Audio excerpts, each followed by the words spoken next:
Hello and welcome back. McCastle here, joined again by Carmel. She's creeping over there. Hey. So today we're going to kind of get our heavy-duty mining operation set up, and also get some. Since we'll be in the buildcraft mod, we'll go ahead and get started with some other buildcrafty things. But to start off, I want to just kind of go over a few things that I set up off screen. To help you out with some ore doubling and whatnot. But we'll talk about ore processing in a future episode, and we'll talk about the ore doubling stuff a little bit more in detail then. But just to get started, this is a crushing table from Untitled Craft. To use it, just grab this hammer here. Oh, it's gonna die. That's okay.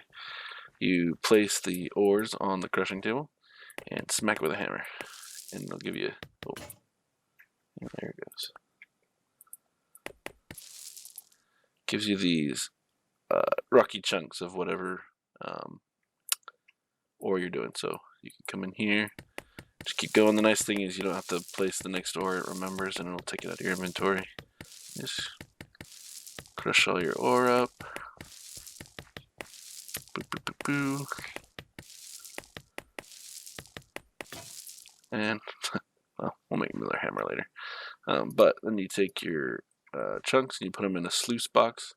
Now you can line them up vertically like this, and as you pour water in, it'll go down. But it'll take up to 10 of the chunks, the rocky chunks. Take water, so put in the top one, flow down, clean all the ore out.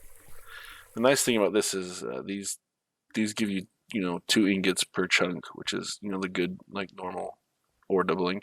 But you also get a small chance of getting these extra dusts, which give you bonus things. So that's why I like this ore doubling. I mean, I used to just use the tinkers, but I feel like this gives you a little bit more. And you can either dump it in a tinker's furnace, seared furnace, like we set up here, or you can dump it in here, either one. I'm just going to dump this in here. Probably not my ore, or my aluminum or nickel, because I don't want them mixing. We still have to set up the tank that goes there. Anyway, for getting ore, I really like to go to another dimension. That's really good for it. So part of the Extra Utilities 2 mod is the Deep Dark. So to make the Deep Dark, you make one of these portals. It's just out of compressed cobblestone in a furnace type pattern, which compressed cobblestone is just 4 cobblestone or 9 cobblestone pattern like this, which is really good if you get lots of cobblestone. You can store it in a lot of things, because you can do double, triple, quadruple, up to octuple, which is 43 million cobblestone blocks. So it can really compress your stuff there. Anyway, so you stand in here, and off we'll go. All right. So once we're here, Carmel will pop in a second. You'll start in a room like this. You'll have torches all the way around here and a torch on top here. I've already done a little bit of exploring just to get down, but because this place is extremely dangerous, I decided to do it off camera. I died about a bajillion times, which is a little embarrassing, but that's okay. I can admit it. You have to get off the block before it transports you away. Oh, like that. You gotta make sure you get off the portal. See how she disappeared. Anyway, the reason it's so dangerous here is the mobs are a lot stronger than just in the overworld. And they're varying strengths from twice as strong to a lot stronger. I once had a spider that it took me forever to get rid of, that had over 1,000 hearts, which was, and it killed me in one hit. So getting my stuff back from that was a little intense. I think I ended up having to. I tried to wait for it to despawn at one. Anyway, the other thing is you need to always be in the light. So if you are outside of the light for a certain amount of time, I don't remember exactly what it is, but shadows will start to hurt you, and you'll slowly eat your life away, which is no good. So what I've gone and done is I've dug straight down here with my bouncy boots so I didn't die. And I put these open block elevators in there, which they're just wool surrounding a ender pearl. So it's a lot easier to get down. Normally, you know, just mine down. You start off, you know, at level 1, you know, 180, and in the middle of this whole dimension, there's a big open cavern. We'll see. Here, we'll go down.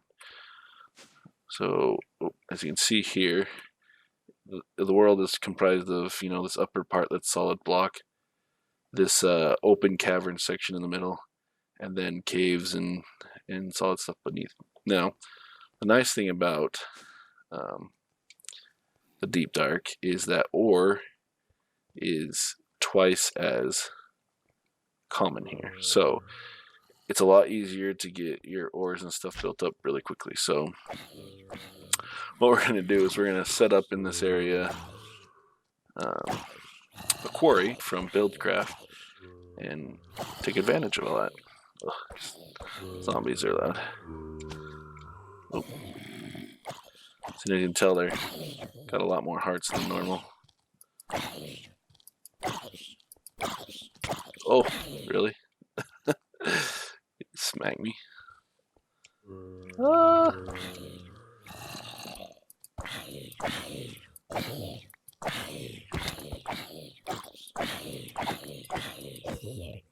Alright, well, so what we're going to go ahead and do is we're going to go get some resources. We don't quite have enough for the quarry, and we'll come back and we'll set up the quarry. See you then. Alright, so we gathered all the materials we're going to need. We're going to need a quarry, some pipes, and then the way that we're going to get it back to the overworld is we're going to use ender storage, ender chests, because we can pipe into and out of those, as well as setting up different ender chest networks based on what color these 3 wool are. So go ahead and get the quarry set up. So to do that, we need these landmarks, which are just a redstone torch, or lapis over a redstone torch. And we're going to basically set these up so that it distinguishes a corner for the thing to go. So we'll just come over here a little ways. Just there is a max size to this. I know. Stupid zombie. I believe it's like 64 blocks.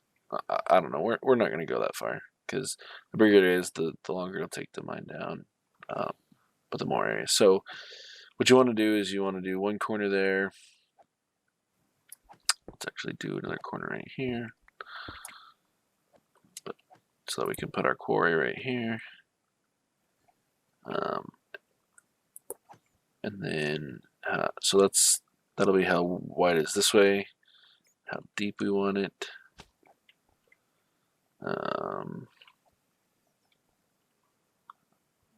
Just come out here a ways. Make it pretty big.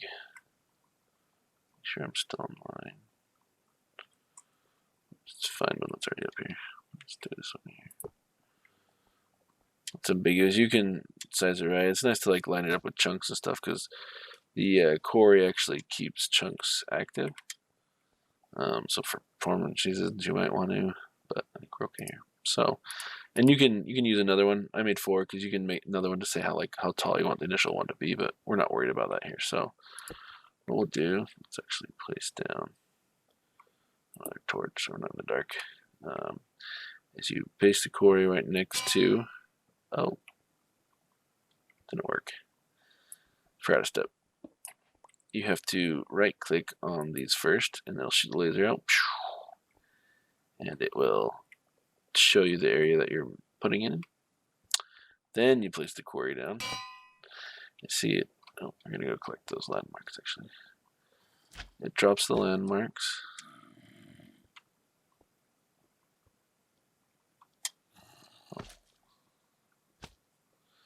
Oh. Bounce around. Oh, there we go. I think you picked up. Alright. And it fills in that area with these kind of yellow and black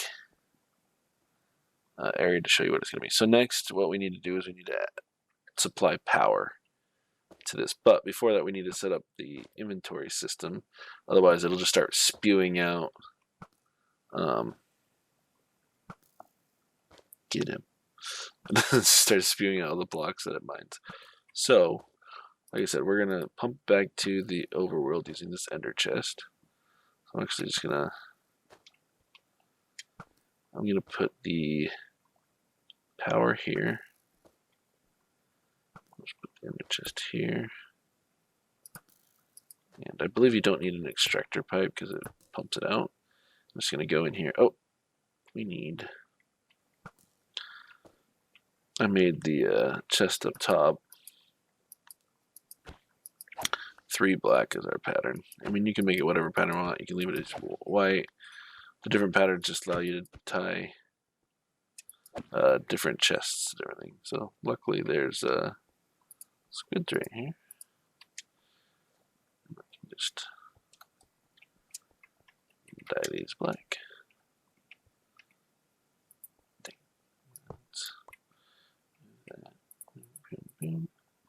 So now that'll be tied to the chest I put up there, which is not in an ideal location now I think about it. Oh. Because this is only one chest big, so basically it'll fill this till it's full and then it'll start spewing stuff out. So we'll have to go up top and we'll set up how we're going to do that. So another thing we need, I didn't bring any redstone. So we're going to use the portable generator here. This might work. So we have a megajoules or Minecraft joules producer, which is what the buildcraft uses, and we have an FE producer, which we want to change to a consumer. Basically, we're going to use this industrial renewal portable generator because I already had it made, and I'm going to lay it down here. So we want buildcraft energy. These converters are nice because we can set up all our different whatnot. We can be purists and do each of the different things from each of their systems, or we can do this way.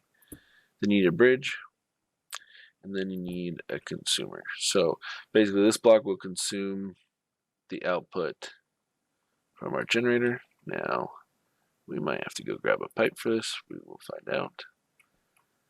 This will consume it, this will bridge it, and then this will produce it. So let's see if turning this on works. Ahaha! Sweet. So now the quarry is going to go through. It's going to build up its frame. Now this isn't producing a lot of energy. And it's going to actually run out here really quick because it doesn't have that much lava in it.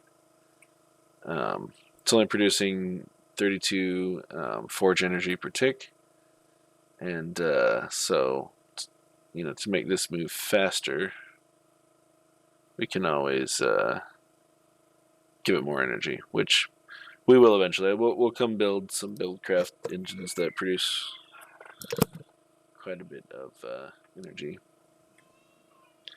Did you hear my daughter crying in the background? Sorry. Anyway, so this will build this frame up, and then it'll start mining away. And it'll slowly go layer by layer mining its way down. Now, another nice thing about this location that wasn't planned, but will be nice, is that this water here, once it mines away, these will start pouring down into it, which is important because the laser on this or whatever won't mine through lava. So the water will turn any lava it runs into obsidian, and it'll pick up the obsidian for us. So I do want to make sure that this is working. So we'll go ahead and fast forward to when this is done, when it starts mining, and we'll see the items come through, and then we'll go up top and kind of set up a way to extract the materials out of this. The other thing we'll do is got this lava that we'll pump into here to keep this with power. Anyway, we'll see you when this is done. Alright, so as you can see, the frame finished, and now it's going around mining. So it'll go layer by layer. It'll check every block on this layer. It'll go down, clear that layer, the next layer, so on and so forth as it works its way down. And when it mines, boop, pops out here, goes in here. Oh no. That was almost really bad. See those come in here. 2, 3. Get this little setup here. Alright, let's go to the surface. Now back here in our temporary base, you see I've got an identical pattern, 3 black, and voila, they're in here. You see, one popped in. Anyway, so next thing we'll do is we'll pull out of here, because this will end up being just a buffer chest, and we will put it into a sorter. So obviously this is just our temporary, kind of original base setup. One of the things I'm gonna do here soon, probably off camera, is build a warehouse where we can store our stuff and a sorting system, and we'll go kind of over how that. Yeah, that's what we're gonna do for the mine. Next thing we're gonna do here with the last couple of minutes is we're gonna go set up our oil extracting. So I will see you over by where we're gonna set that up.